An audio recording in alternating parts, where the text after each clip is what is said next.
This week on Clip Service, we're going to talk a little bit about James Harden and that blockbuster trade that just went down last week. We're going to break down the Magic and the Laker game and preview a game against the Knicks tomorrow.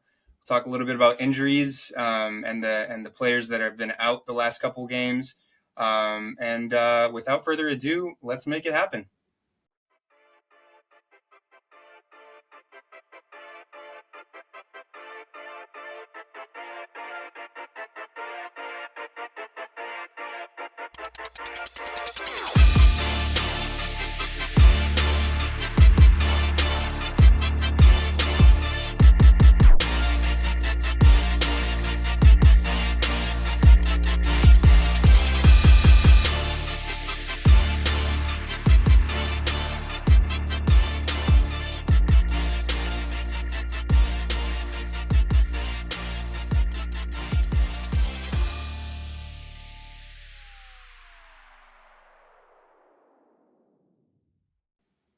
What's up, guys? Welcome to the Clip Service Podcast. You can find us on Spotify, Amazon Music, YouTube, and even Twitter at Clip Service Pod. I'm Rola, and this is my co-host, Nick. Let's get right into it. That's my name. First things first is the James Harden trade. Nick, you want to get into that? Yes, sir. Yes, I do. First of all, happy Sunday, everyone. Hope everybody's relaxing, kicking their feet up, and just having a good time. So we got this James Harden trade. It finally happened. Finally. James Harden is a Clipper. We have a big four, as it were, but it didn't. Wait, Nick. Who's the big four? I need names real quick. Okay, so the big four is Ivica Zubac, Amir Coffey, damn, bro, Kobe Brown, and James Harden. Damn, bro, Kobe Brown. Yeah, Kobe Brown. No, damn, the big four, as it were, is Kawhi Leonard, Paul George, Russell Westbrook, and the Beard. So you're including himself. Russell Westbrook in that big four? Of course I am. All right. Of course I am, dude. Come on, why wouldn't I? Gotcha. Yeah. So we have a big four or a big 3.5, according to Rola. Mm-hmm. But it didn't come without losing a couple pieces. Some are going to sting a little bit more than others. The Clippers traded away Nicolas Batum, Robert Covington, Marcus Morris Sr., KJ Martin. We also traded away a 2028 unprotected first-round pick, a 2029 pick swap, a 2024 and 2029 second-round pick, and then we traded away a 2027 pick swap to OKC, which allowed them to send their 2026 pick or pick swap, one of the two, to Philly. So a lot of draft capital, which personally I don't care as much about as a lot of people that I've heard. So we did trade away some pieces, but we did get James Harden and PJ Tucker, and we had Philip Petrusev for about 4 hours, and then he was traded and flipped to the Kings. So Rola, break that down a little bit. Tell me how that's feeling. Are you just are you super sad that Marcus Morris isn't a Clipper anymore? How do you feel? Personally, man, I don't care. If I'm gonna be real with you. The only person I kind of care about is Nico Batum. Of course, dude. I think French Knight, dude. Come on. Yeah, man. He really repped the Clippers in general, and that's kind of the energy I enjoyed from him. But at the end of the day, man, like his what made him special, you can find. You know what I mean? Like a lot of people have those skills. He did have long arms. He was able to play center when we went small ball. Come on now. Yeah, but at the same time, man, like PJ Tucker can do a good job on defense. He can hit threes from the corner. Not as much anymore, but he can hit threes from the corner also. Well, he's capable. We've seen it. For sure. He's capable of it. But everyone else to me is trash, bro. I'm gonna be real with you. To me, dude, that's like, just not true. It is. No, it's not. Robert Covington to me, I've been saying he's trash since he was on Portland, bro, and you know this. He's good. Like he's a good player. Like he's a decent player. Like he's gonna do his job, but he's not good. Like he's not that great. He's kind of like your everyday player. Marcus Morris. We've talked about him before. He's kind of, to me, I think he hit a lot of big shots for us. Of course. I think in a lot of our closer games, it came down to him. hitting like a big corner three. And a lot of times, and I guess like this is why the Clipper Nation kind of hated him, was because he would miss a lot of big shots. But at the same time, he hit a lot of big shots for us, and I feel like a lot of people don't recognize that about him. And the rest is trash to me. Like, I think we got James Harden for a bargain.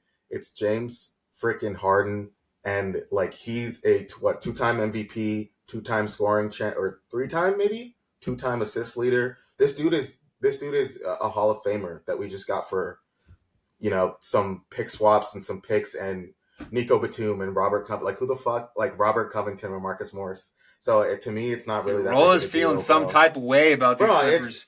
I'm not Get feeling at some type him, of dude. way. I'm just saying like we got James Harden. Like this is James. It's not just some regular dude off the. You know No, what I no, mean? It's I James totally Harden. He's a agree. top. He could be a top 5 player in the league when he really is balling. You know what I mean? So I agree. I that's I kind of agree. that's kind of how I'm feeling. How about you? Uh, I mean, I think that obviously it's a trade that you make. Um, a lot of people are saying that we jettisoned our depth and whatever. And I think that Nico, it's going to sting just because I think the Clippers have become a little notorious for trading away pieces that I wouldn't say blindsiding players, but trading players that are kind of a part of the cornerstone of like the team like image, I guess, or like part of the. I'm trying to think of the word. Um, yeah, part of the culture, I guess. Mm-hmm. Nico was that for so long, and I don't know if anybody has seen it on Twitter, but Lily Batum, who's really active on Twitter, it's his wife.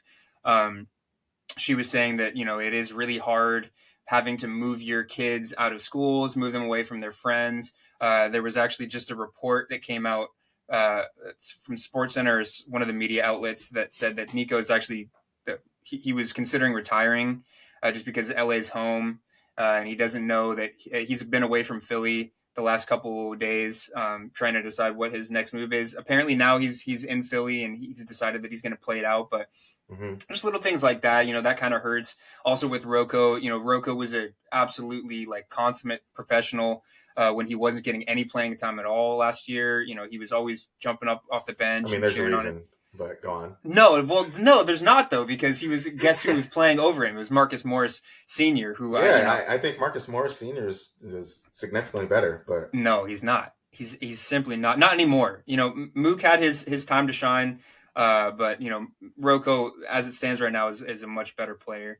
And I do think that losing KJ kind of sucks, just because that's part of the youth. I was really excited to see him, but he's a young guy. He's got a good career in the league lined up. I think great finisher. He's underrated defender. I hopefully he gets some playing time over in Philly because I think that he deserves it. But yeah, I mean, like I don't necessarily think that it's a huge loss. I think that if anything, it gives more uh, guys like Terrence and Bones and Brandon Boston when he's back, Kobe Brown. These guys get a little bit more playing time, which I think is mm-hmm. great. It kind of consolidates our bench a little bit more. So I don't think that we lost enough in terms of just on court production to where I think that it would be it jeopardizes the success of this trade. Like you said, it's James Harden. I think PJ Tucker's still got a lot in the tank defensively. I think Oh yeah. offensively he's kind of shot. Um, but I I mean, we don't think still he's have. shot, bro. I think with the players we have on our team, I mean, if we have Kawhi, we have Paul George, we have James Harden on the court. Um, I think he's going to get a lot of open shots, and I think he can hit those. And I mean, like you might say he's shot, but like his game is to camp the corner and For hit the sure. open three. So I think he's going to get a lot of those, and I think we're Mm. going to see a resurgence in his offensive game. I would Personally, I would love to see it. I would just rather him just focus on defense. But if he's got the shot, just well, of take it. course, I think. I mean, he has to focus on defense. I mean, Yeah, he's not going that's to be getting his the ball on that's his offense. bread Other and than, I butter. mean, like he's not going to dribble. I would be shocked if he even dribbles a single time, like in a game. You know what I mean? Yeah, no, It's going to be catch and shoot the entire time. for sure. You just got to stay ready. Yeah. But yeah, I mean, we got the trade that we've been clamoring for all off season. James Harden's a Clipper. That's a lot of ball movement. Hmm. Um, it's a lot of people are worrying about, like, will they be able to share the ball in a way that's good for a team, uh, for like a winning formula of basketball. I think so. I think the times that having too many ball handlers or ball dominant players on the team becomes an issue is when they're all small and can't guard. Mhm. But James Harden's an underrated post defender. Russell Westbrook can play defense. He's a great rebounder. So I think having all of those guys on the court at the same time, it doesn't really jeopardize anything. As long as they are sharing the ball and playing within the flow of the offense. If someone, it doesn't matter how many ball dominant guys you have on the team. If you play within the flow of the offense, then it's going to work out. So what I'm curious about is what lineups we can see going down the stretch. Like, is Ty going to stagger? Are we going to have James with PG on the stagger, or James with Kawhi and Russ with PG? I think there's so many combos out there that we can run out. So what do you think, Rola? What I do you think the think you would like best. to see as far as staggering? I think the best lineup would be James Harden and Kawhi, because I think Paul George is capable of doing what James Harden does, Mm-hmm. and obviously not to the level of James Harden, like assists wise. Yeah, But I think Paul George can ball handle. I think I think Paul George is the perfect basketball player, but I think he can ball handle the way James Harden can ball handle. I think he can make plays. I think he can create just as much as James Harden can. yeah, But I don't think that of Kawhi. And I think that with James Harden, being able to dribble, being able to like move the rock, and being able to even score on his own will open up a lot of space for Kawhi to just kind of do his own thing. But like I always say, like Kawhi is going to be Kawhi. He's going to give you what he's going to give you every single game, mm-hmm. and that's all you can ask out of a superstar. But yeah, I would say my biggest concern is at the end of like the clutch time, who's going to have the ball in their hands. I think that this discussion needs to be had. I don't think Kawhi is a clutch player, bro. Like, if I'm being real, I think over the past couple seasons, I think we've seen Kawhi at the end of games, obviously other than the playoff series against Yeah, Dallas. the Yeah, 7 bounce shot. well, Oh, yeah, obviously against that, you're but talking like about with as a us. Clipper, yeah, as a Clipper. I think in his previous teams he's been clutch, but with the Clippers, I don't think he's been clutch at all. Other than that Dallas series, I think a lot of the times he at the end of games he dribbles the air out of the ball. He doesn't look to make plays, and he kind of just bricks a very contested shot almost every single time. I think one thing is Ty Lue. One thing with like Ty Lue that I really enjoy and I really like that he does is he draws up plays for Paul George to get Paul George open, because I think the best shot for the Clippers is a Paul George open three, and that I I agree. don't want to say almost always like is beneficial, but it almost always like produces something good for the team. Either Paul George hits the shot, or we can get a rebound, or what I mean. He has that like shooter's touch, so Mm-hmm. like the ball is going to be around the rim. You can get Zubac to get a putback, or someone to get a putback.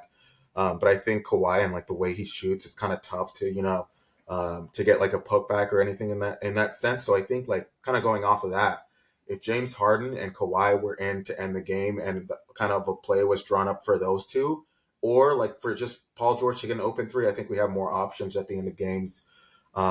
But that's, I think, is what's going to be best. I'm purposefully not including Russell Westbrook, because I think at the end of games he's just not the guy we want to have the ball in his hands. I think he bricks layups. I think he bricks shots. Rolla's a I think he fucking makes. hater, dude. I'm not hating. I'm just being real. Look at the stats. Look at the numbers. The numbers don't lie. No, I no, think I he agree to a point. creates. He has a lot of turnovers, and at the end of games, I think a lot of the reasons why we are not blowing out teams at the end of games is because he doesn't produce offensively.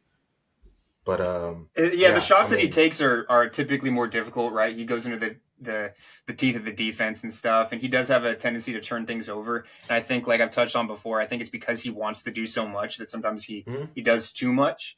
But yeah, I think really kind of I agree with most of that. I think that having PG and Harden separated in their respective like staggered minutes is good. I think having like a reliable catch and shoot threat, or just a shooter on each of those units, whether it be Harden or PG, I think that's great. Our producer Connor brought up actually a good point. He said, will Harden want to quit after a year or two because this is a contract year for Harden? That is another thing that I think a lot of people are kind of wondering about. Um, I think what do you think, Will? Like, do you think that this is like a long term fit for Harden? I think personally, I think that it all depends on what we do this postseason. Once we get there, I think how we Yeah. look, how he feels the fit is. Part of me does think that Harden's 34. I think he does want a sizable contract to go Hmm. into the twilight era of his career. He's probably only got 3 or 4 years left at most. Hmm. That's just my guess. So he probably wants to finish out with a stronger contract. But I mean, I think that the Clippers do a really good job of retaining talent at a bargain price. Zoo has one of the most reasonable contracts in the league for what he can produce. We signed Terrence Mann to a pretty reasonable team friendly contract. So what do you think, Rola? Yeah, man. I think I'm honestly I'm really not sure. Kind I of like could a see this cross just that being bridge when we get there thing. exactly. I Yeah. think if we really really ball out in the playoffs, and even win, it's always a possibility. I think we try to keep him and kind of try to keep things rolling. Yeah. Um, but other than that, I don't really see James Harden being on the team long term. I just think that we're gonna always put Kawhi and Paul George ahead of him. Ahead of everybody. Yeah. Yeah, and I don't think we're gonna have. I don't think we're gonna like. I don't think we're gonna mess around with Terrence Mann's contract, right? Because this is his contract year, right? No, no, no. I Also, think he might have a player option. I would need to check that. I think he okay. might have a player option next year. I know that Hmm. we extend. I think his contract extension just kicked in this last year, so I think he has another year Okay. after this. I would have to Okay. double check, but Yeah, so I I, think.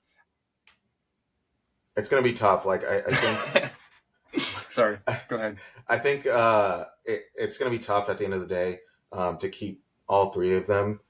But like you said, you never know. James Harden is kind of getting towards the end of his career, and he might want a sizable contract. He might be willing to cut down on his contract. Take the Um, vet minimum. just I mean, maybe he's looking, to actually get some rings to end his career and kind of add that to his resume and let everyone kind of like a Kevin Durant thing, like to let everyone know that he's a champ and no one can say or take that from him. Yeah. But I guess that's kind of my opinion. I'm not really sure. I would love to see James Harden for multiple years, but there's always that factor that he collapses in the playoffs. But I'm not trying to get negative right now, but No, for sure. I we think never I think there know. is. I think it's valid. People always like to bring that up, his playoff failures or whatever, even though he's had some all-time performances in the playoffs. I think the biggest thing is he doesn't have to be even a second option Hmm. anymore. He can be a third option. So I think what this basically to close out this segment, I think what the biggest thing this trade offers is it doesn't necessarily explode the Clippers' ceiling. Like I don't think it raises us up, raises up our ceiling um, significantly higher than it was before. Because I always think that our championship odds fall down to Kawhi and fall Hmm. down to PG and their health. I think doesn't matter who we bring on this team, it falls on those two. So Right. I think our ceiling was always going to be really high if they're healthy. I would have said that. I said that before the Harden trade. I think it all falls on those two. But I think what this trade does is it raises our floor, which is really big. So I Hmm. think that at our worst, with this team that we have right now, at our worst, we would still be better than our team prior to the Harden trade would be at its worst. So because I think I agree. there's a lot more room for error with this team. Whereas, with the team that we had before we traded for Harden, yeah, like we have a bunch of guys that everybody loves, a bunch of fan favorites. We're deeper, but at the end of the day, if like we've seen in the past, if some of our bench guys don't contribute when we need them to, or Hmm. PG and Kawhi aren't healthy, and we have to call up guys like Reggie Jackson or Terrence Mann or Marcus Morris, or guys like that to like really be number one options, and they don't play at an all time level, then I think that there's a lot of bad things that can happen with that. At least now, I think we have like a little bit of a safety net. If someone goes down, we have a Hall of Hmm. Fame player to be able to wheel out. So I think it raises our floor more than anything. I think our ceiling is about the same because Right. I think we were, if everybody stays healthy, I think we were a championship team before the trade. Um, but yeah, I think raising the floor is really big. I think it gives us a little bit more leverage, and particularly in the regular season, which is something that we haven't taken seriously in a little while. So, yeah, I mean that's my 2 cents. If you don't have anything else to add on that, regard, Rola, then I think we move on to the first game in our recap, which was the Orlando Magic Mm-hmm. game on Tuesday. The Clips ended up pulling out the win, 118 to 102 at home. Did you watch that game, Rola? Or? I watched a little bit of it. I watched the end of the third and fourth quarter, but it was Okay. kind of it was kind of over by that time. Yeah, I But mean, go ahead. yeah, I was gonna say overall, I think the team did well. I think from our expectations from last episode, I think they did what they were supposed to do. Paul George did what he was supposed to do. In the second Kawhi. half. In the second half. Yeah, Did I you mean, see that yeah. first half? I didn't see the first half, so if you want to go into Ass. the It first was half, really, ass. really, Yes. Yeah, I'm gonna tag in real quick. That first half was fucking ass. But I think both teams were missing a ton of shots. I think hmm Bones Highland was the only player in the Clippers to score in the first quarter or something like that. really. He had two field goals, and everybody else. What was the? I think I have the notes up here somewhere. But yeah, we were breaking shots early on. Nothing would fall. The Magic pulled out to a little bit of a lead. Yeah, let's see. What do I have here? It's I mean, we ended up shooting okay from three to end the game, hmm 45%. And Orlando, I think, only shot 23% for the game from three. I think both teams shot 49% from the field. Uh, for the game. Yeah, but yeah, both teams started out really slow. Orlando, I think we went into the half down by three or something like that. hmm Um, but yeah, the second half was what I really liked.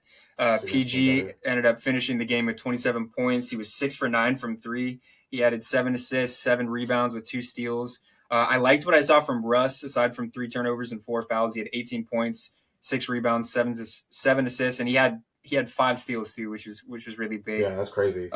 17 apiece from Bones and Norm off the bench. Didn't really like Kawhi. Kawhi ended up finishing the game with 8 points. He was only 3 for 11 from the field. But yeah, that second half, we really rallied, and PG kind of put the team on his back. I hmm can't really say enough about PG and the season that he's had so far. He hmm really is holding up to his end of the bargain. Said he was on his bully shit. It's looked like that so far. Um, yeah, I think that the second half was great. Kobe Brown played 19 minutes, which I think I'll get into it later, but I think Kobe Brown should at least split minutes with PJ off the bench. I think that they should be kind of looking to give him minutes at the 4 spot off the bench. He also had the highest plus minus at a plus 11 off the bench. But yeah, I don't know that second half was great. The first half was awful though. I don't, Right. you didn't miss anything, Rola. I was okay. That makes sense. I mean, I was gonna chime in on the Kawhi thing. Yeah, it's pretty rare to see Kawhi score, under double digits in points. But looking at I guess at the stats, his plus minus was plus 18. That was the second highest on the team. So I mean, he was doing. I mean, it wasn't like he was just running track. It wasn't like he was just running around. He was contributing, I think, and kind of just him being on the floor was very beneficial to the team. In like total, he had 2 steals, 8 boards, and 3 assists. But I think he was doing a lot of intangibles that had us make the lead. I think my prediction in the last episode was I think it was Clippers 120, and I think I said Magic 95, and that's kind of near around I guess what the final score was. Just because I Not like bad. at the end of the Not day, bad. like even if we have a bad first half, when you're playing a team like the Orlando Magic, they're just not going to be at some point our team is just going to be better. We just have better players. We have Yeah. stronger players, bigger players, and players with more skill at the end of the day. And even if we play poorly for 2-3 quarters, it doesn't matter because I think at the end of the day we can pour on the points and kind of get to that. Because I was saying for the season so far, I think we've averaged around 120, 123. So this Yeah. wasn't really that big of a surprise that we got up to 118. I'm looking at like first quarter we had 13 points, and then third quarter we had 41. Like as a team, 41 Right. points like that. I mean, that's just kind of what I would expect from a team of our caliber. We shouldn't be ever losing to a team like the Orlando Magic. It doesn't matter if we're playing poorly at one quarter or whatever. At some point, we just got to realize we're the better team, and that's exactly what happened. I think.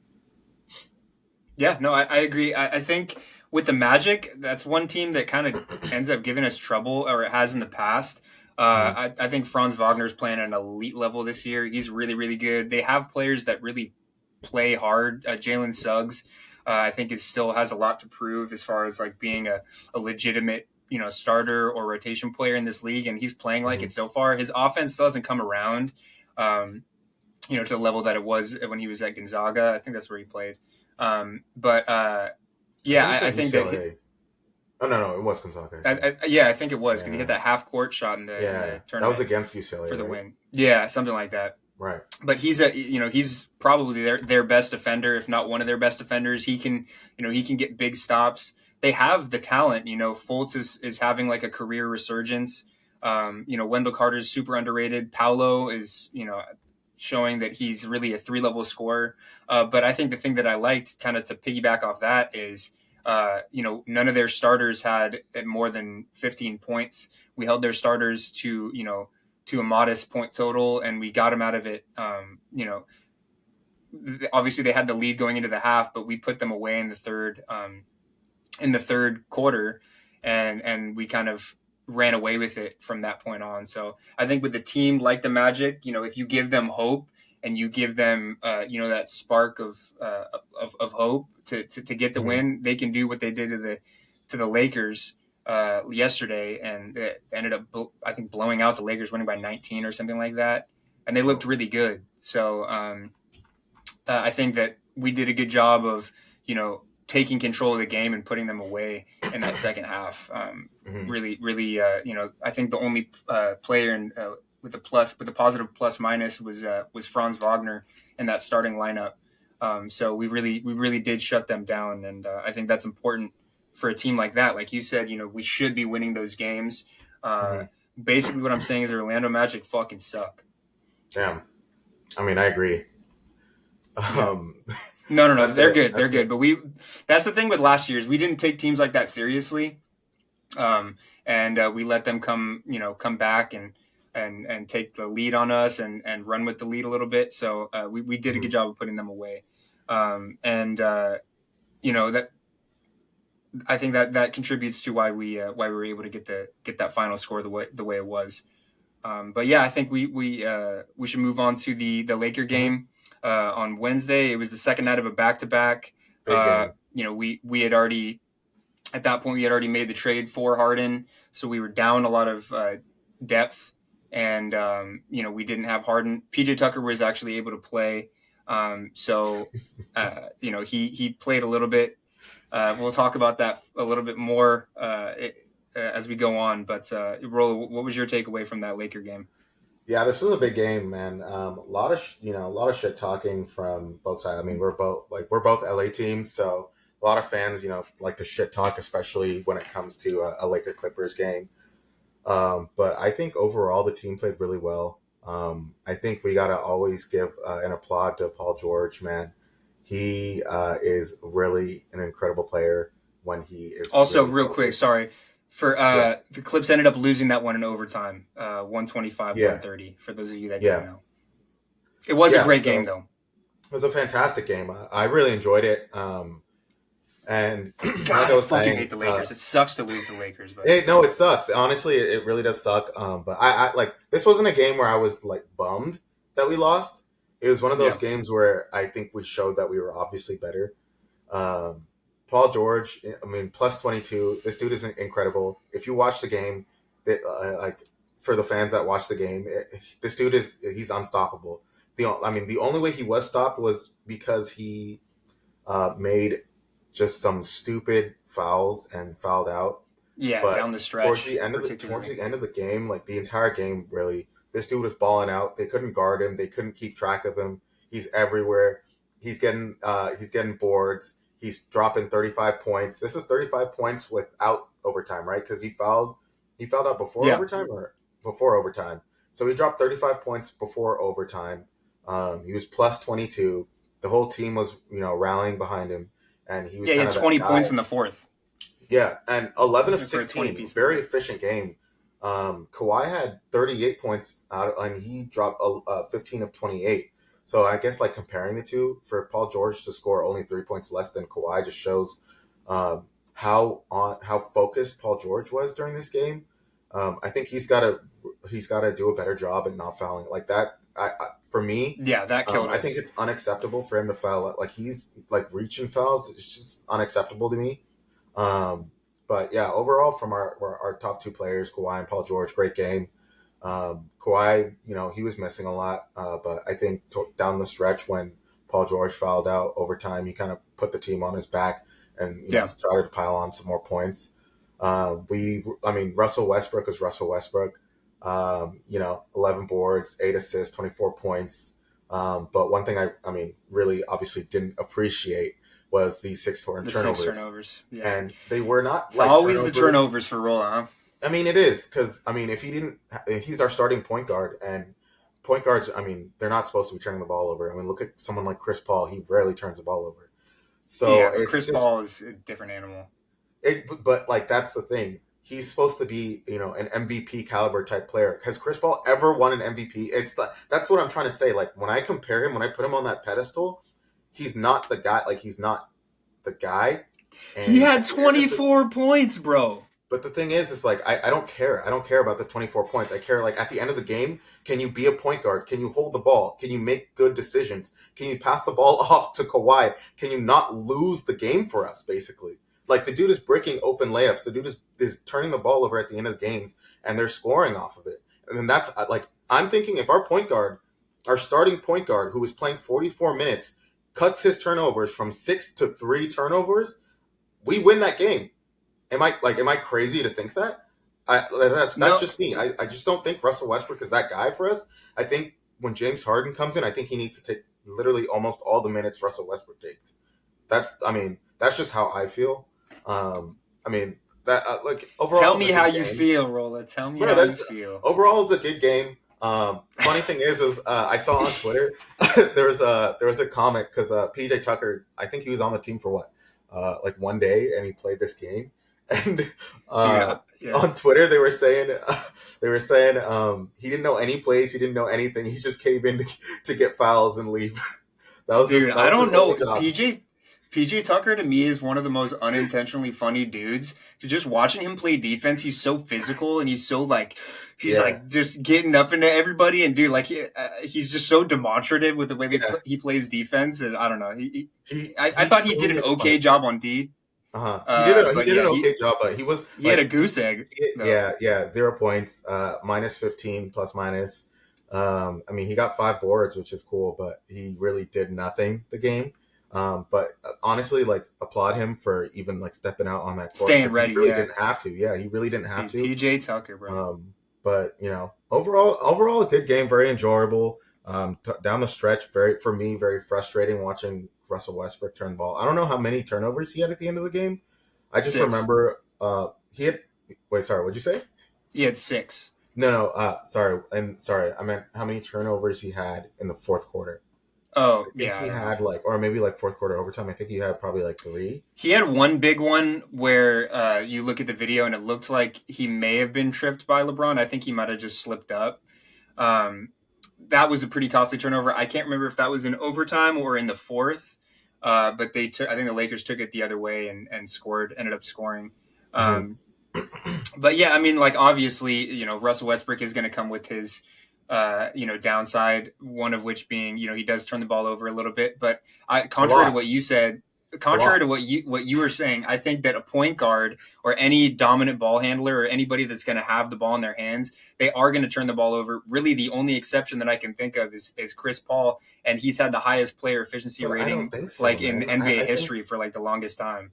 but if So you look at like Paul George like really played that position last year, and I don't think like in these big games, Paul George shouldn't have like 6 turnovers in a game. I don't think. I just Paul think George or like Russell Westbrook? Paul George. I'm saying like when we have other players playing that position for us, they don't turn the ball over to that level. I think Russell Westbrook, I think needs to kind of like sit back and realize that he doesn't have to be so aggressive and direct. and play like a point guard You just that gotta let has. Russ be Russ, dude. Come on Yeah, I now. don't like that. I don't want him to be Russ. I want him to be a point guard. I want him to play and find Paul George and find Kawhi instead of trying to make You something out gotta of let him nothing. spread his wings, dude. I'm No, telling we you. don't need him to spread his wings anymore. We need Paul George to spread his wings, bro. Yeah, I That's it. agree. Let Paul George spread them shits Bro, it's from. so frustrating, man. I don't know. Sorry. Go ahead. No. I was just gonna say, yeah, I agree. Like, I think, letting Paul George flourish and let him be aggressive is probably the number one thing. But I think that, I think when you let Russ do his thing and take the bad with the good, I think that that's the best version of Russ. I mean, we've seen it. Like, that's the best version of Russ that you can get. And when that becomes, when that's in question, is when you see, what happened with the Lakers, where he felt like he was being just put off to the side. He was getting shit on every time that he would do something, make a mistake, and so it was affecting him mentally. And yeah, like, honestly, from what I've seen from Russell Westbrook in his short time as a Clipper so far, I've loved what I've seen. I think that he's one of those guys that you do have to take the good with the bad. Like, everybody has their shortcomings, and I think that becomes even, uh, you know, I think that now that we have Harden, I think he isn't his mistakes aren't going to be as big of a deal, and I think we'll kind of see that. We'll have another guy that can handle the ball. Hmm. Uh, yeah, I don't know. I just And can I've liked what shoot. I've seen. What's that? And can shoot from Yeah, three. and can shoot. Russ hasn't been shooting horribly though. He shot well. He actually shot well in that Laker game. It's yeah, like I said, it's just the like ball handling skills. It's just I find it crazy how you're a point guard and you can't like handle the ball, like you're slipping, you're doing like yeah, well, I don't know. It's just weird to me. I just don't get it. I think that with James Harden on the court instead of him, I think during the fourth quarters, I think Ty Lue is going to run a lineup without Russell Westbrook, and I think James Harden is going to really he's going to really transform our offense at the end of games. I think Paul George and Kawhi are going to find themselves open a lot more, and Yeah. even if they're not, James Harden can always hit that step back three that has always been lethal. So I just think I don't know. I'm really excited for James Harden. So am I. Um, I think we lose some I guess something in defense that we previously had from like a player like Russell Westbrook, but I think at the end of the day, James Harden is going to completely change our team Yeah. and No, I the way we agree. play. I agree. I hope that, and Ty Lue touched on it. I think earlier today or yesterday, he was saying that now that we have this lineup, it's going to be.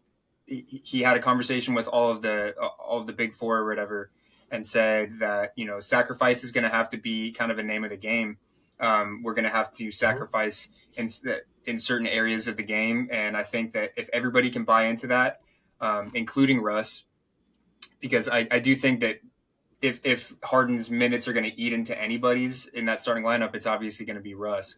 Hmm. Um, if they're able to, if the stars are able to sacrifice a little bit, then I think that this will go well. We just got to find a way to make everything work, and I think that'll come in time. I don't think we'll see it right away, but I think that that'll come in time. But yeah, I think overall was a great game. It always sucks to lose the Lakers, but I think this was probably the most fun in recent history between the two teams. Braun Yeah, had a monster game, went for 35 with 11 rebounds, kind of took over in the fourth. Austin Reeves was flopping all over the place and ended up getting 7 of his 15 points in bro. Can we overtime. talk about that? Why does he? Of I course feel we like can. he's Of so course we annoying, can. bro. Why like He he looks for he's almost like searching like looking for and he's just like throwing his body looking to there's like a lot of flop really. there's a It's lot of so players like irritating. that. Norm is kind of the guy that we have that does that a little bit, kind of foul baiting.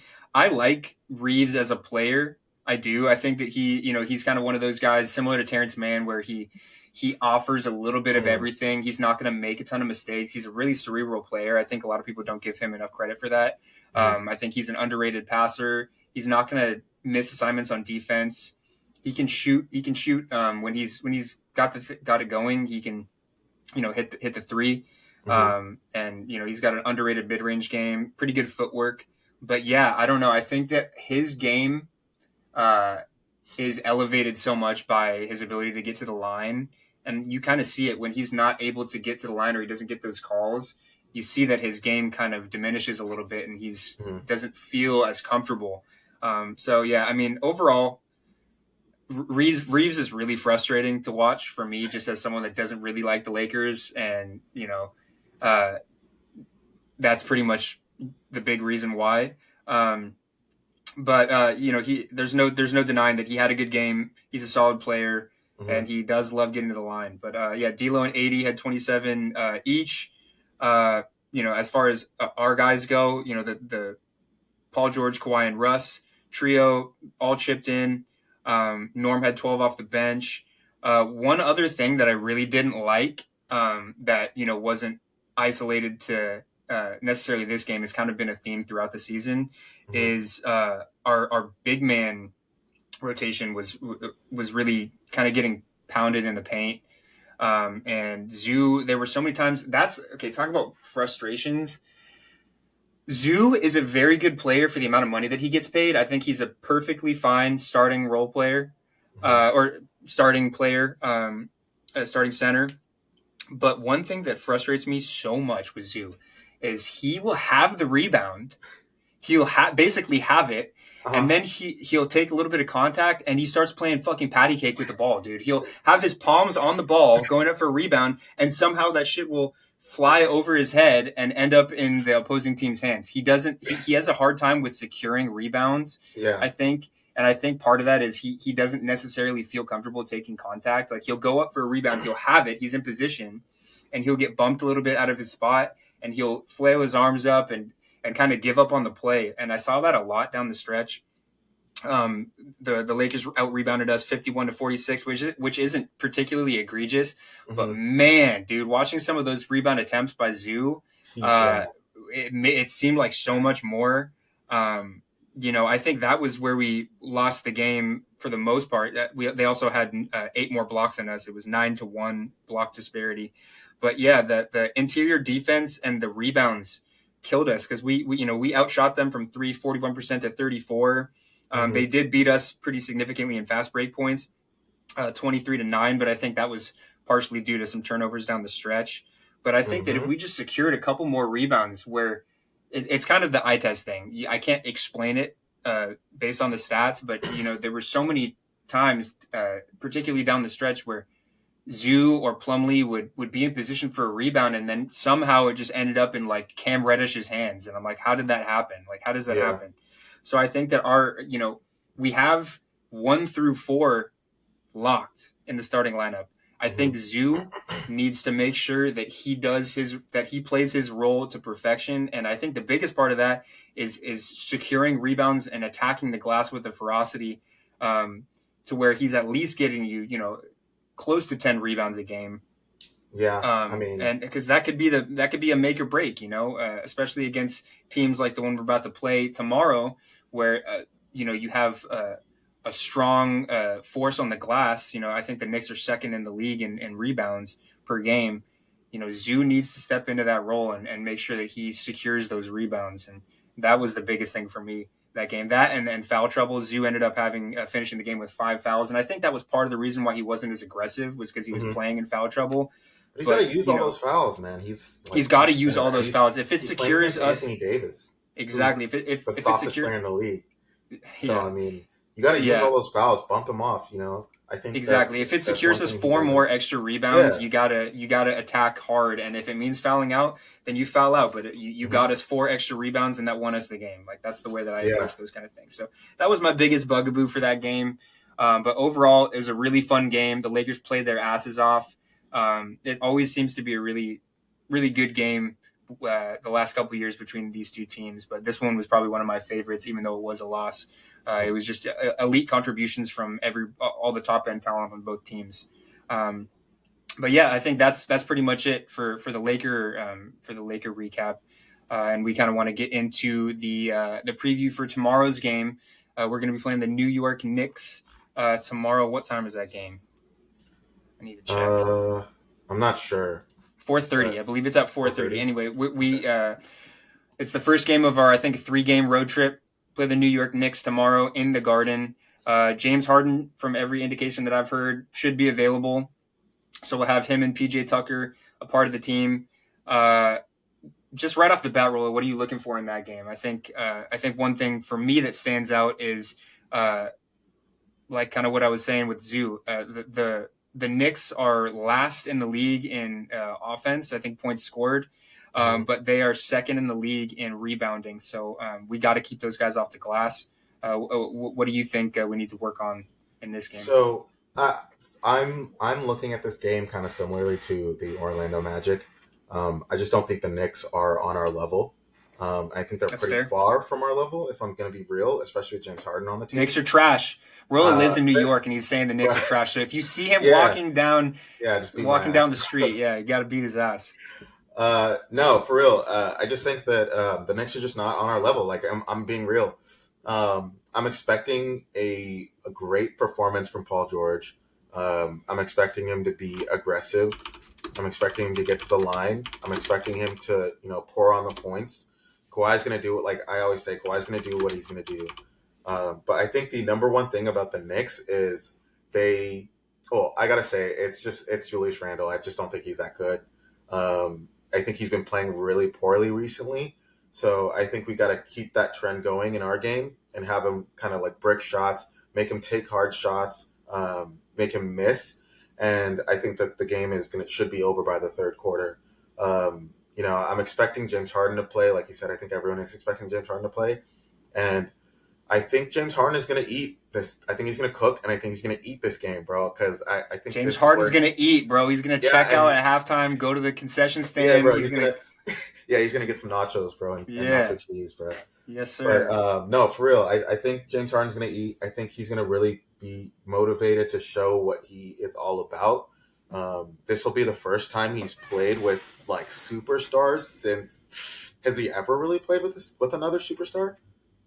Who, I mean, Embiid? last year he played with Joel Embiid, bro. Oh, I mean, if we're being real, bro, I'm Don't just, you? oh yeah, I'll save it for hot takes, but Yeah, yeah, yeah. Save that uh, shit for hot takes because I but, am ready to hear this one. but I mean, I'll just say this: I think that he has never played with a superstar that was on the level of someone like Kawhi or Paul George, like players who A are just good. championship like caliber Yeah, player. Yeah, championship level players that are just kind of good at everything. Isn't just like a one position type of player. Like he played with Chris Paul. He played with Chris Paul can really only play point guard, right? He played right. with Embiid. Embiid can really only play center. Like Kawhi can play, really could handle the ball like a point guard, shooting guard. I see. Power forward. He can have his back to the basket. Same thing with Paul George. So he's never played with players like two players like that. He's never played with players that can just do everything really. And so I think he's really gonna, like you said, spread his wings and kind of go off. And I think, especially in this first game, Spread them wings. he's just gonna spread them wings and eat some barbecue chicken. You know what I'm That saying? needs to be the team's new motto, I think, because I'm so sick of hearing "give no quarter." I'm going to go off on a tangent Is real that the quick. motto? The Clippers, the last 2 years have run with the "give no quarter" slogan. What the fuck does that mean? Especially because last year we gave up almost every quarter, particularly late in the game. I think that a lot of people on Twitter have been talking about that. So Clippers, if you hear this, spread your wings. Needs to be come playoff time. I want to see red and blue shirts on every seat with "spread your wings" on there with Mm-hmm. like a picture of like a falcon or something or a Dude, James Harden chicken. Falcon Yes, yeah, falcon with with James his head on. Harden's. Yeah, His falcon head. with a beard, a falcon with a big ass beard. That's Dude, what we need to do. So Clippers, if you are hearing this, we'll only take a 10% royalties for this. Uh, put that on the shirts. I no, we think you want got 20%. yourselves. We want 20%. Yeah, new merch coming soon. New merch coming We soon want for twenty sure. percent, bro. We want 20%. 20%. We'll take 20%.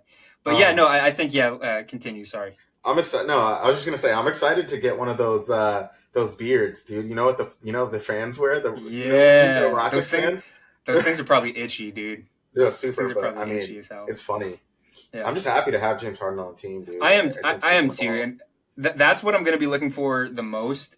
This game is going to be, how Harden fits. I think this is a good test because we're not necessarily playing like one of the top 5, 7, 8 teams in the league. We're playing a team that if in the Garden is a really hard place to play. Those fans are crazy. it's the mecca of basketball, and I think that they're gonna if we give the Knicks something to go on, kind of like with the Magic, like you said, Hmm. they can be a dangerous team. But at the end of the day, they're last in the league in points per game at 103. They're 28th in the league in assists per game, 21st in the league in 3-point percentage, 27th in points in the paint. They are 7th in points off turnovers, so I do think we need to mitigate our turnovers a little bit, because if we Hmm. get them going in transition, that's one way that they could put us away. And another thing is they are 3rd in the league in defense. So I Oh, think that I didn't if know that. we they are, yeah. I think if we kind of come out swinging and try and take smart shots, and then we just shut them down and put them away on the other end, particularly because I don't think it was the last game they played. Maybe it was. Whenever they played against the Bucks down the stretch, Brunson ended up going for 45. I think that game 45, and Randall had 16. But down the stretch of that game, it looked like Jalen Brunson ended up taking what would have been like a go ahead bucket for either the tie or the lead. Didn't end up going in, and Randall ended up just walking back on defense and leading to an easy bucket for the Bucks, which kind of put the game away on the other end. So there is a little bit of from what it looks like. I'm not a big. I think Julius Randle is an amazing player, but I don't really like the Hmm. way he approaches the game, and that was kind of there was epitome of that last game down the stretch for them, as he kind of gave up on he didn't get the ball, didn't get his wish, and get the ball to make the game winning shot. So he kind of hung his head, and it looks to be like there might be a little bit of some chemistry issues early on. I think that we need to use that to our advantage and put them away. And like I said, they're not a good. They're the worst scoring team as it stands right now in the league. So I think that we need to shut them down, get easy buckets, because they are a pretty staunch defense so far. Any Tom Thibodeau team is going to be. Hmm. We need to get smart shots, put them away earlier, get a lead, get like a 20-point lead going into the half. And I think that the rest will take care of itself, because, like I said, when you play a team that's already got a little bit of some miscommunications, or there's some trouble brewing in the locker room, those are the teams that you have to put away quick, Yeah. particularly in the Garden. So I think that needs to be a big point of emphasis. The Clippers are 3rd in the league in points per game at 121. Uh, One issue I think is going to be our rebounding. We're 20th in the league; they're 2nd. So I think that Damn. if we keep them off the glass and get rid of second chance point opportunities, I think that's another way to further the offensive woes. Excuse me, for the Knicks. We're 16th in the league in assists per game, so right in the middle. I think we just got to keep trying to share the ball and get that defense scrambling. Um, Kind of get guys out of position, attack mismatches. We're 1st in the league in 3-point percentage right now as it stands, so I think we need to let that thing fly, and I think James Harden will help with that. I do like the idea of him sharing the ball a lot, but I do want him to get up at least 8 to 10 to 11 3-point shots in this game particularly. And we're 1st in the league in steals too, which I actually didn't realize until I checked, at 11.2. So I think that we need to Hmm. lock them down, get them out of the Yeah. game offensively. And I think the biggest point of emphasis is crash the glass hard, because Mitchell Robinson, he's averaging I think 12 rebounds a game. Randall's at 10 rebounds a game. Keep those Oh, two off the damn. glass, Yeah. and shut down Brunson, because he just had a 45 piece against the Bucks. He's becoming one of the best guards in the league, Hmm. which I liked him a lot at Villanova. I did not think that he had this in him as a player, and he's Me neither. continuing to put the league on notice. And he's playing at an all NBA level as it stands right now. So yeah, shut him down. Hmm. Get Randall uncomfortable, play physical with him. I know that's a big body that you have to try and get off his spots, but if you just keep playing physical with him, I think the rest will take care of itself. And then keep Mitch Robinson off the glass. Yeah, I agree with everything.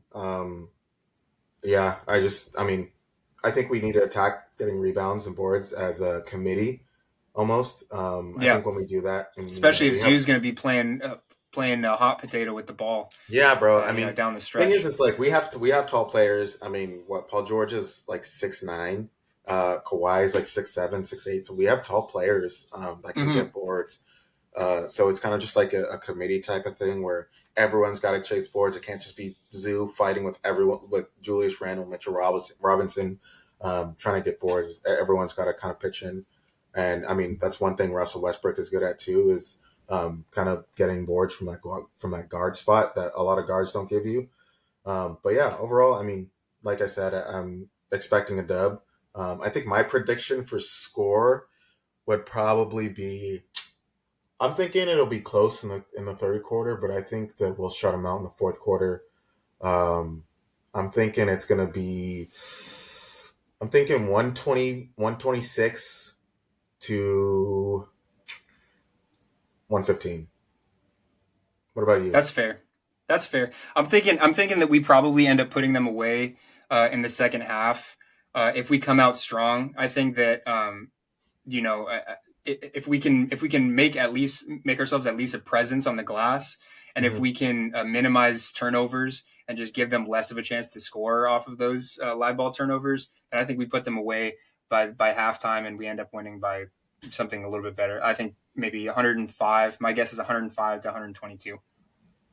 Okay, I Yeah. feel that. Um, give me. Yeah. We're gonna take a 2-second break, guys. I'm gonna go pee. All right. Hopefully, you can edit this out. Back from my pee break. Almost pissed myself. So thank you guys for Whoa, holding down the fort while I was away, huh? of Yeah. So course. anyway, where were we? We were. I think we were about to transition to hot take, shot take. Okay. Yes. But Yes. Yes. Everybody's favorite segment of the show, hot take, shot take. The gist of this segment is going to be we are going to give our hot takes, our bold predictions, and for every hot take that we have, we're going to take a shot.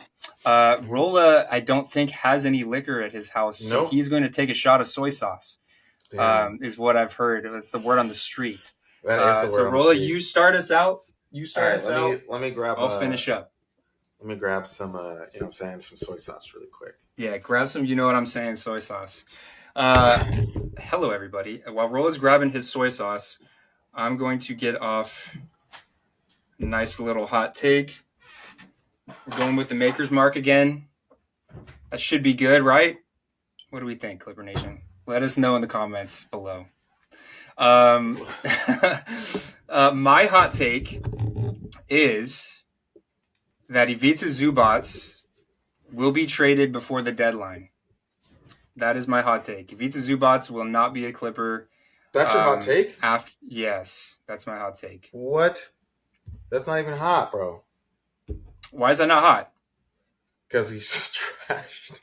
No, he's not trash. Okay, he's not trash. Let me No, he's not trash. Let me get this. Let me get this off. Get this off my chest. I don't in any way think that Ivica Zubats is a bad player. I just think that a lot of the problems that he provides, or that he oh, Rola's pouring up that soy sauce right Oh, now. I Jesus. can't even focus. That's No, a disgusting. lot of the problems that we have with Zubats are between the ears. So I think mentally, I think that he Do you struggles. think he's Having dumb? no. I don't think he's dumb. I think he's actually a very intelligent player. I think that he's a genius level, close to it.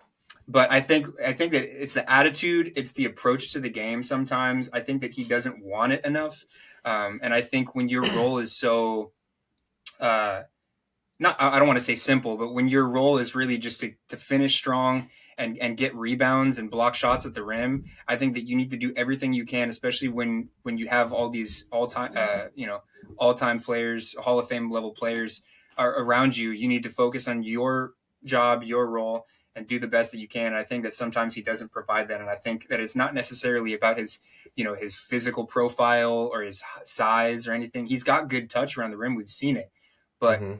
I think that sometimes he just doesn't attack the game in as aggressive a way as we would like. So, unfortunately, and I'm not saying whether I want this to happen or not, but I think that Ivica Zubats will be traded before or at the trade deadline. So, Yeah, bottoms I'm up, Clipper saying, Nation, taking the yeah, shot. that looks disgusting. But I'm saying I want him to be traded, and I've been wanting him to be traded.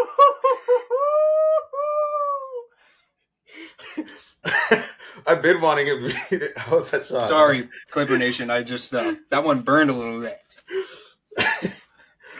No, I've been wanting him to be traded. I don't think that. I think that there is some weird energy between him and Ty Lue, to where Ty Lue just loves playing him in the worst times, and I just It's don't like the think Marcus that Morris.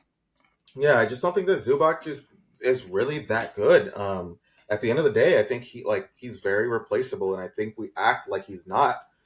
And I think See, that I would love any decent center could take his position and do a great. I think could do a better job, low key. I would love for him to come off the bench. I just don't think that we could trade Mason Plumlee away, given the amount of money that he makes and his age and everything like that.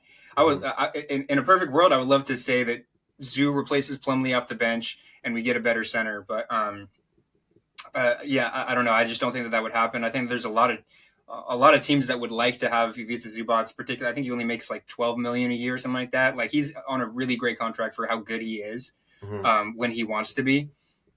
So I don't know. I just think that we might bring in another bigger body. And I think Ivica Zubac might be a member of the Atlanta. I'm gonna even further it. Yeah, I'm gonna even further it.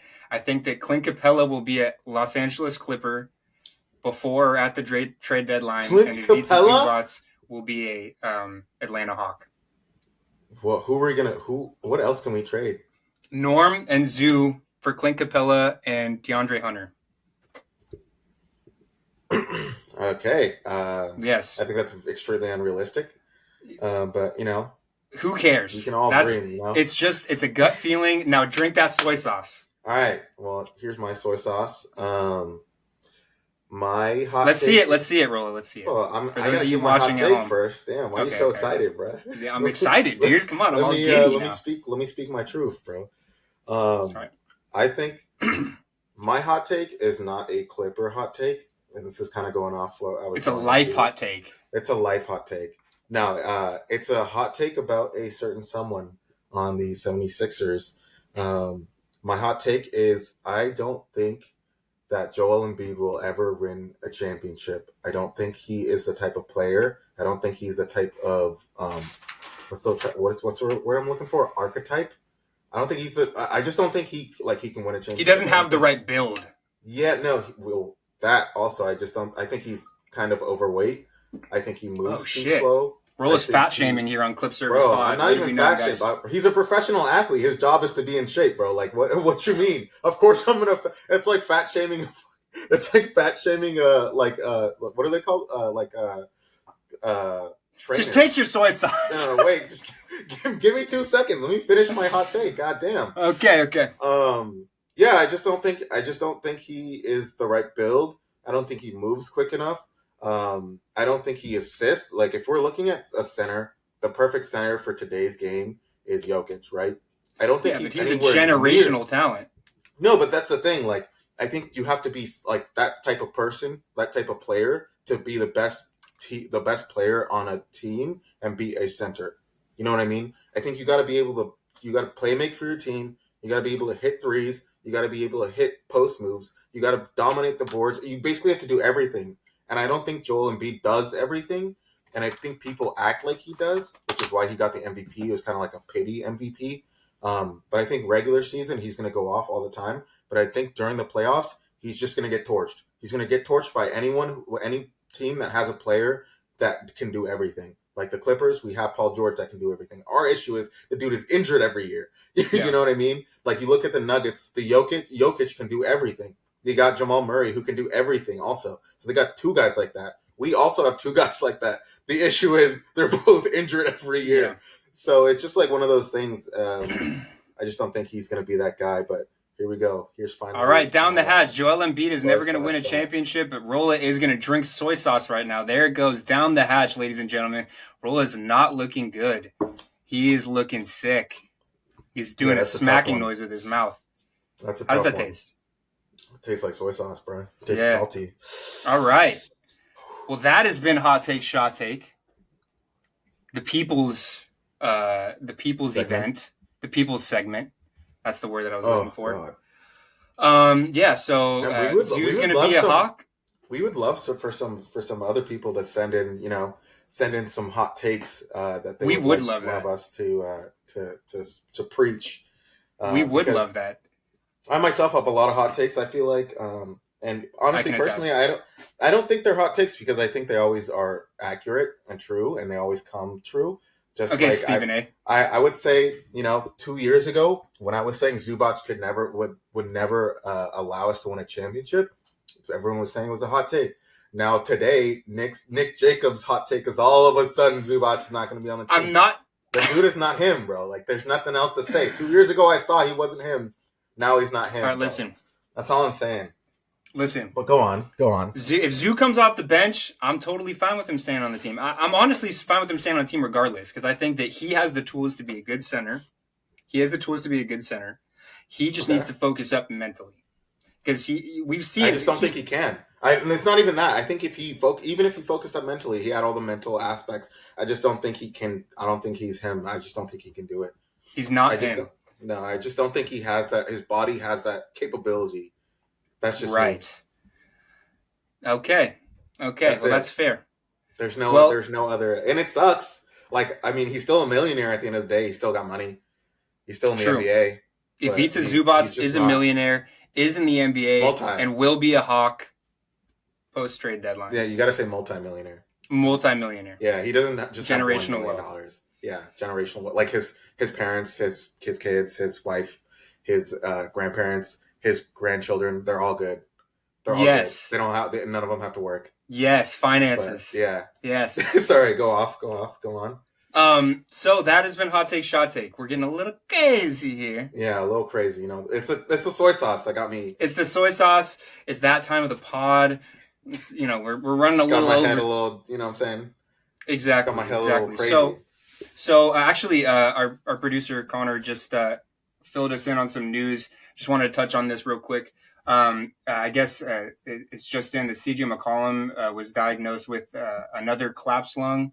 I know that was an issue that he was dealing with prior. So we're all the NBA is a brotherhood, and I just want to send my thoughts to CJ McCollum. That's a tough thing, and hopefully he gets well soon. So that's that. And thank you, Connor, our wonderful producer, for filling us in on that news. Thank you, Connor. Yeah. So we're going to start wrapping up here pretty soon, but just wanted to give a breakdown of what we're going to be doing, what we're going to be talking about next show. We got Brooklyn on Wednesday. The Nets are, what is the Nets record actually? Can we check on that real quick? Yeah. I don't think they're doing too good, if I'm being real.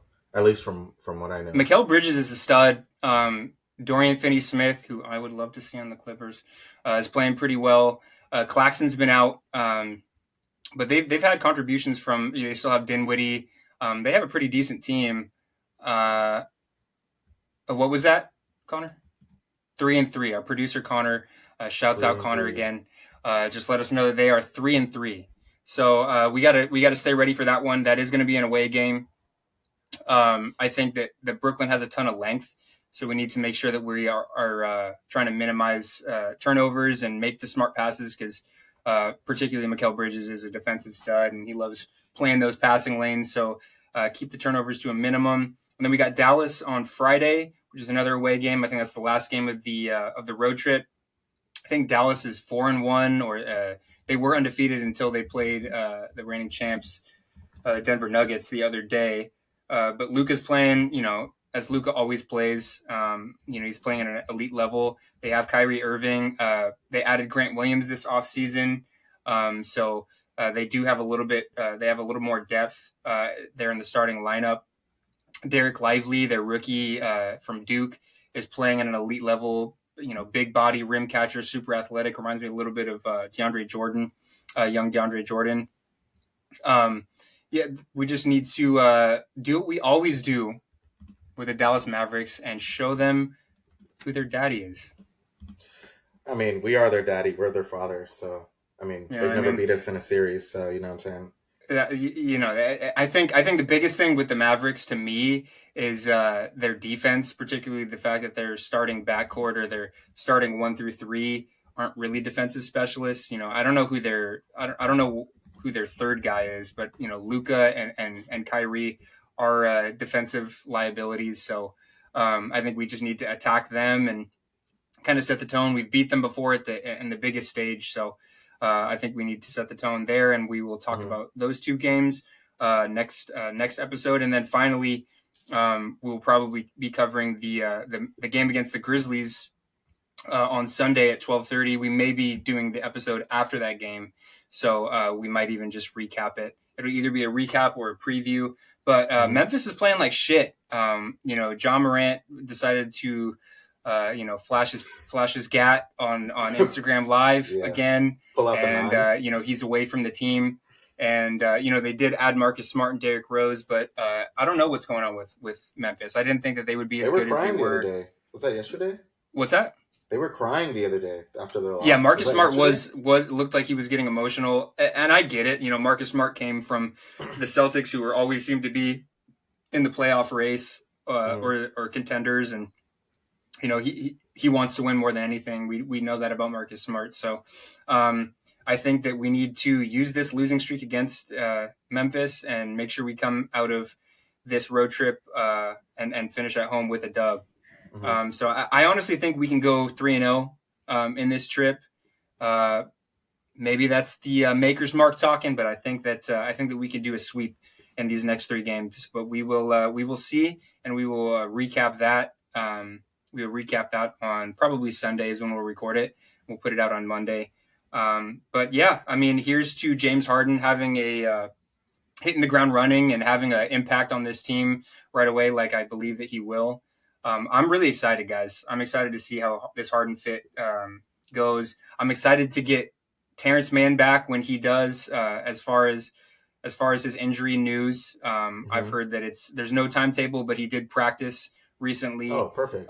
Brandon Boston is still without a timetable. I would love to see BBJ back. I think that he can contribute to this team. I still really am a big believer in BBJ, but would love to have those guys back sooner rather than later. We will see if Terrence is back at some point during this road trip, and we will touch on all of that next episode. You guys have anything else that you want to add? By guys, I mean Rola. No, I think I'm good. I agree. I'm excited for our team to Let's be get healthy, the and I'm excited hell for the out of future. here. Yeah, I'm just gonna cut me off. No, I'm excited for the future, but Yeah, we're excited for the future here. We're you on our know, Marty McFly. I'm just trying to see. You know, what I'm saying I'm just trying to see one championship. So Yeah, I whatever that think that you're takes. not alone, Rolla. I think that Yeah, we would no, but all whatever love that to see. takes. No, whatever that. And the thing is, I feel like I am alone sometimes. I'm not going to get into it, but I feel like I am alone sometimes because I feel like a lot of Clipper fans and Clipper Nation are focused on other That soy things. sauce has got rolling in his fields right now. No, it's just I'm saying like I just want to see one. That's it. If we have to trade away whoever, then sorry, bye. Yeah, That's it. That's it. Maybe after we get one, we can start talking about like let's start keeping some players. Let's start building this that I and the got third. you. But By any means necessary kind of yeah, approach. yeah. All right. Well, yeah, I do agree with you, Rolla. Thank you, Rolla, for taking a shot of soy sauce today. Hmm. That was I was honored to have Disgusting. watched that. Um, but yeah, that's going to be it for this episode. You can give us a follow or subscribe on YouTube, Spotify, Amazon Music. We're on Deezer. Give us a comment, shout us out, and give us a follow on Twitter or X, as it's now called. Fuck you, Elon. At Clip Service Pod. Feel free to tweet at us with any questions, or if you just want to say hi. We love saying hi. Hi. Hi. We really appreciate you guys checking in and listening to us. And until next time, go Clippers. Go Clippers.